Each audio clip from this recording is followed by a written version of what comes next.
The scent of damp pine still choked her. Elena Walker gasped for air, fighting the nausea that rose in her throat every time she set foot on this carpet of decaying leaves. 5 years. 5 years since her son Michael had vanished without a trace from Redwood National Park, and she still returned every week, a self-imposed ritual of grief she couldn't abandon. Her hiking boots made muffled sounds against the damp earth as she followed the same trail she'd walked hundreds of times. The park ranger, Sarah Lee, walked beside her in silence, respecting the unending mourning. Elena knew Sarah thought she was crazy, a mother who couldn't accept that her son was dead. Maybe she was right. But something deep inside her, a maternal intuition burning like a constant fire, insisted that Michael was still alive, somewhere in these endless mountains. Elena, look at that. Sarah stopped abruptly, pointing to a giant redwood about 50 yards ahead. Looks like something's caught on the trunk. Elena felt her blood run cold.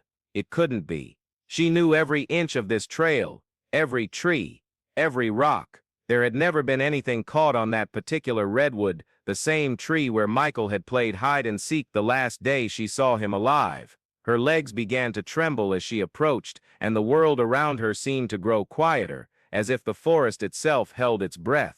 20 yards away she could make it out. A child's backpack, royal blue with white stripes. Exactly like the one Michael had carried on the day he disappeared. "Don't touch anything," Elena whispered, her voice raspy with suppressed emotion. "Call the police." Now, Sarah was already dialing, but Elena couldn't take her eyes off the backpack. It was too clean. No signs of wear from time or weather, as if it had been placed there recently. Very recently. While they waited for the investigators, Elena circled the tree, examining every detail. There were no visible footprints on the ground, no signs of a struggle. The backpack was tied to the trunk with new rope, positioned exactly at her eye level. Someone wanted her to find it. Detective Robert Diaz arrived 40 minutes later, accompanied by 2 forensic technicians. Elena knew him well. He had led the original investigation into Michael's disappearance. A man in his 60s, with graying hair and tired eyes that had seen too much. "Elena, I know this is hard, but I need you to step back while we collect the evidence," Valdez said gently, placing a hand on her shoulder. "It's his backpack, Robert. I know it is." Her words came out as a desperate whisper. "We'll confirm that. But if it is, it means someone put it here on purpose. And that changes everything." Elena watched as the technicians carefully removed the backpack. When they opened it on the spot, her heart nearly stopped. Inside was a school notebook with Michael Walker written on the cover, some pens, an untouched package of cookies, and at the bottom, carefully folded, a yellowed sheet of paper. Valdez unfolded the sheet with surgical gloves. It was a handwritten letter, in the childish handwriting Elena would recognize anywhere. "Mom, if you're reading this, it means they let you find me. I'm not dead. I'm in a safe place with people who truly love me. They showed me you were never a good mom. You were always working, always angry, always leaving me alone. Here I have brothers and sisters who understand me. Please don't look for me anymore. I'm happy now. Michael." Elena's world crumbled. Every word in the letter was like a stab, but it was Michael's handwriting without a doubt. She knew every curve, every slant, but the words weren't his.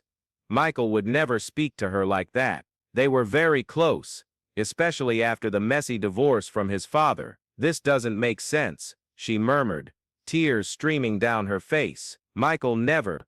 He didn't think that way about me." Valdez studied the letter with a grim expression. "Elena, this could be an attempt at manipulation. Someone forced your son to write this. We're dealing with a very calculating kidnapper." Over the next 2 weeks, the investigation gained new intensity. Graphologists confirmed the handwriting was genuinely Michael's, but psychological analysis of the content revealed significant inconsistencies with the boy's psychological profile. The letter had been written under duress. Elena couldn't sleep, she couldn't eat. The letter echoed in her mind like a scratched record, each word corroding her sanity. If Michael was alive, where was he? Who had taken him? And why wait 5 years to give a sign? It was during one of her solitary walks along the trail that she noticed him. a middle-aged man with long hair and a graying beard, watching her from a distance. When their eyes met, he didn't look away.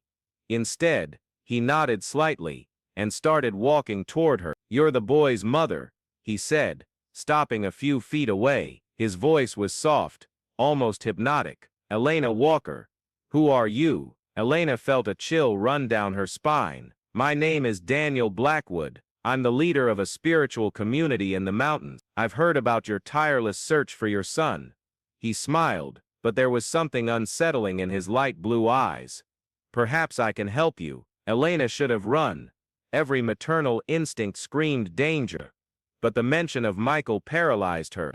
"You know something about my son. I know he's alive. I know he's safe. And I know you've suffered unnecessarily all these years." Daniel took a step closer. "In our community, we believe children belong to all of us, that true love knows no bounds of blood or ownership." His words echoed sinisterly in Elena's mind. "Where is he? Come with me. I'll show you." Elena knew she was making a terrible mistake, but the possibility of seeing Michael again erased any rationality. She followed Daniel down hidden trails she'd never traversed, climbing deep into the mountains for nearly 2 hours, until they reached a complex of wooden cabins nestled in a secluded valley. The place looked like something out of a dark fairy tale. Dozens of people, dressed in simple clothes, worked in gardens and workshops. Children played barefoot in the grass, their laughter echoing through the valley. But something was wrong with the scene. The children seemed blank. Their smiles didn't reach their eyes. "Welcome to the new family sanctuary," Daniel said, extending his arms. "Here, we heal the wounds left by the outside world, especially the wounds of children neglected by selfish parents." Elena felt her stomach churn. "Where's my son?" "Patience. First you need to understand our philosophy. The children who come to us are broken, traumatized by dysfunctional families. We rebuild them, give them a higher purpose." A woman approached, carrying a tray with tea. She was beautiful, but there was something vacant in her gaze, as if she were drugged or hypnotized. "This is our welcome tea," Daniel explained, "a blend of herbs that calms the mind and opens the heart to the truth." Elena took the cup with trembling hands, but didn't drink. "I want to see Michael now. He's working with the other children, learning responsibility, something he never had at home." Daniel's eyes turned cold. "Drink the tea, Elena. It will help you accept the new reality." That's when she understood. Michael hadn't run away willingly. He'd been kidnapped by this cult and indoctrinated for 5 years. The letter had been forced, part of a cruel psychological plan to break his resistance. "You're a monster," she whispered, letting the cup fall to the floor. Daniel sighed, as if dealing with a stubborn child. "Sarah, David, our guest is resisting the Enlightenment." 2 burly men appeared out of nowhere, grabbing Elena by the arms. She struggled, screamed, but they were much stronger. They dragged her to a secluded cabin at the end of the complex and locked her in a dark, damp room. For hours, Elena remained there, listening to the sounds of the community outside. Children singing strange hymns, adults chanting mantras, and then as night fell, she heard it, a familiar voice whispering outside the barred window. "Mom?" Elena threw herself against the window. There he was, Michael, taller, thinner, with long hair and dirty clothes, but it was the same brown eyes she'd dreamt of every night for 5 years. "Michael, my love, it's you." She reached her hands through the bars, touching her son's face. "Mom, you shouldn't have come. Daniel is angry. He said you're toxic, that you'll hurt me." "That's not true, Michael. I love you more than anything in the world. These people kidnapped you. They brainwashed you." Michael looked around nervously. "I can't stay long. They'll notice I'm out of the dormitory." "But Mom," his voice grew quieter, "I remember you. I remember our house, our Sunday pancakes." Daniel said they were lies planted by the devil, but I know they're real. Elena's heart exploded with hope. "You remember? So you're still my boy. They'll punish me if they find out I'm here. They put me in a dark room for days when I disobey." Michael started to cry. "Mom, get me out of here. Please." "I will, my love. I promise. If you're following this story, and feeling every emotion with me, if you're rooting for Elena and Michael, please subscribe to the channel, and hit the notification bell. Stories like this, that touch our deepest feelings, and make us reflect on the power of maternal love, and the dangers that exist in the world, are what I try to bring to you every week. Your subscription helps me continue creating content that truly matters, that connects us as human beings through storytelling. Now, let's continue with the fate of Elena and Michael. The next day, Elena was brought before Daniel again. This time, he wasn't alone. About 20 community members formed a semicircle around her, their eyes fixed and accusatory. "Elena Walker," Daniel began, his voice echoing theatrically through the space, "you represent everything that's wrong with modern society. Selfishness, possessiveness, conditional love. I love my son unconditionally. You kidnapped him. We saved him," Daniel shouted, for the first time losing his composure.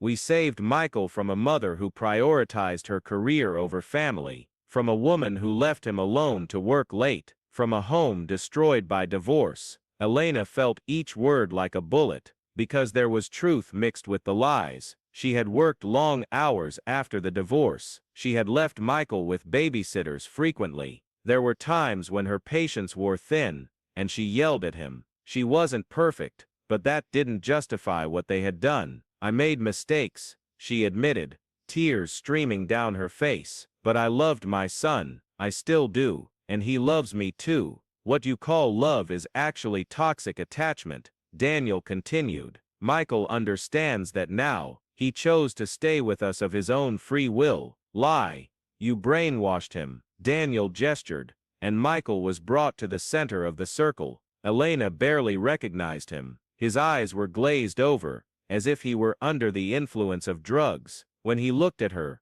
there was no recognition, only coldness. "Michael, tell your former mother how you feel about her now," Daniel ordered. Michael spoke in a monotone voice, as if reciting, "Elena Walker is no longer my mother.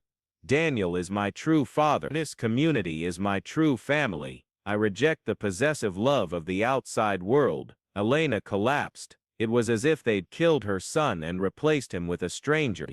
"What have you done to him?" "We freed his mind from the chains you had placed upon it. Michael now lives to serve a higher purpose." That's when Elena noticed the other children in the circle, dozens of them, all with the same vacant stare, all reciting the same phrases, and she understood the terrible truth. Michael hadn't been the first child abducted. There were dozens of shattered families, dozens of desperate parents searching for children who had been turned into obedient zombies. "You're sick," she whispered. "We are visionaries," Daniel corrected. "And you, Elena, will join our vision or be eliminated as an obstacle." That night, locked again in the cabin, Elena devised a desperate plan. She'd noticed the window grate was loose on one edge. Using a metal hook from the mattress, she managed to loosen it further until she created an opening large enough to squeeze through. She slipped out of the cabin around 3 in the morning, when the community was fast asleep. She knew the location of the children's dormitory. She'd observed carefully during the day. She arrived at the long, low building, where around 40 abducted children slept. Michael was on the top bunk, on the right. Elena approached silently and touched his shoulder. He woke with a start, but she put her hand over his mouth before he could scream. "It's me, my love. Mommy's here to get you." For a moment, Michael's eyes lit up with genuine recognition. "Mom? Yes, my baby. Let's get out of here now." But when Michael tried to stand, Elena saw the chains. Thin metal shackles bound his ankle to the bed frame. "Jesus Christ," she whispered, horrified. "They chain you up to protect us from the night demons," Michael repeated automatically, but there was confusion in his eyes. Elena frantically searched for a tool to break the chain. That's when she heard footsteps outside. Many footsteps. "I knew you'd try this," Daniel said, entering the dormitory accompanied by 6 men armed with machetes. "Maternal love is so predictable. Please, let me take my son. I promise I'll never come back here again." "You don't understand, Elena," Michael is no longer your son, and you've become a problem that needs to be solved permanently. The men approached, but Elena didn't back down. She was prepared to die there, beside Michael, if necessary. Wait, a child's voice cut through the silence. Michael had risen in bed, still chained, but there was something different in his eyes. The fog had lifted. Daniel, why is my mom chained up? Why are there men with machetes here? You said she left on her own. Daniel hesitated for a split second, and that was enough for Michael to understand the truth. You lied to me, Michael said, his voice growing in volume and clarity. About everything. Michael, you're confused. The demons are clouding your mind again. Daniel tried to regain control, but it was too late. I remember, Michael shouted, waking all the children in the dormitory. I remember my 7th birthday. I remember Mom teaching me to ride a bike. I remember her reading me stories every night. Michael's cry had a domino effect. Other children began to sit up in their beds, confused, as if waking from a collective nightmare. Repressed memories began to resurface. Sarah, do you remember Mommy? An 8-year-old girl shouted to another. David, where's our house? Where's our dog? A boy cried. The dormitory erupted into chaos. Dozens of children screaming, crying, remembering their real families. Daniel and his men were paralyzed by the spontaneous rebellion. Elena took advantage of the confusion to grab a tool left by one of the men and break Michael's chain. Come on, my love, now. But Daniel quickly recovered. Kill the woman, now, before she destroys everything we've built. One of the men raised his machete, but Michael threw himself in front of his mother. Don't touch her. The blade sliced into Michael's shoulder instead of Elena's chest. Blood gushed from the boy's shirt, but he didn't flinch. Run! Elena shouted to all the children. To the forest, find help. The dormitory became a battlefield. Children running in all directions, men trying to stop them. Elena fighting fiercely to protect Michael and the other children. In the midst of the chaos, she saw an opportunity and grabbed Michael's arm. Let's go. They ran through the dark forest, followed by the furious shouts of Daniel and his followers. Elena knew those mountains well after 5 years of searching. She knew exactly where there was a ranger station 3 kilometers away. They ran like they'd never run before. Elena practically carrying the profusely bleeding Michael. Branches cut their faces, stones bruised their bare feet, but they didn't stop. They reached the station as the sun was rising. Ranger Roger Williams could hardly believe his eyes. A blood-soaked woman carrying a wounded boy, both in a state of complete shock. Call the police,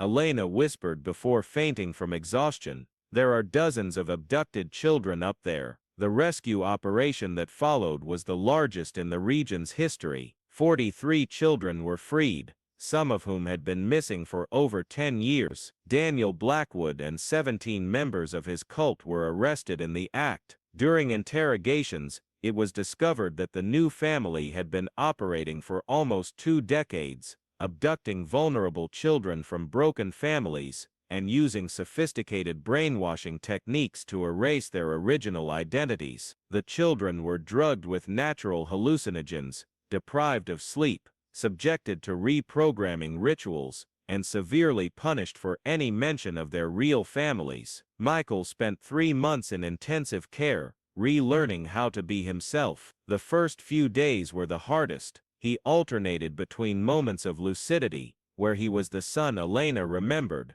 and relapses where he repeated the cult's mantras like a haunted parrot. Mom, he said one afternoon, while painting at his hospital bedside table, I wrote that letter, didn't I? Elena nodded, swallowing the lump in her throat. Yes, sweetheart, but they forced you. I didn't think those things about you. Even when I was confused, a part of me knew they were lies. Michael paused, concentrating on the colors. Can I write a new letter? A real one, Elena cried, hugging her son carefully, so as not to hurt him. You can write as many letters as you want, sweetheart. 6 months later, Elena and Michael moved to a small town in rural Oregon, far from the mountains and the painful memories. Michael returned to school, made new friends, learned to smile genuinely again, but they both carried invisible scars that would never completely disappear.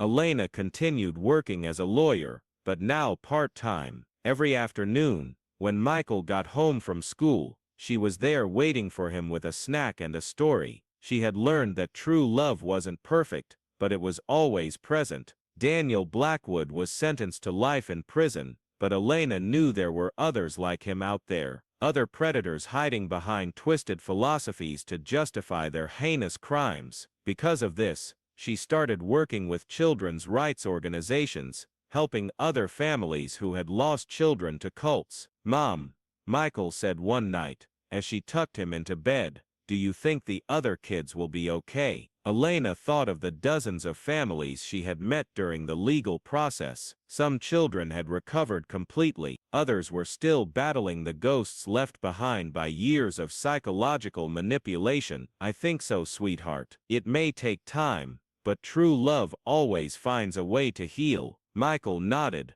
satisfied with the answer, and closed his eyes. Elena stayed there for a few minutes, watching him sleep, grateful to have her son back, but aware that the fight against the predators who destroy families was only just beginning. Outside, the wind rustled the trees, but they weren't menacing trees anymore. They were just trees, and Elena Walker finally managed to sleep peacefully.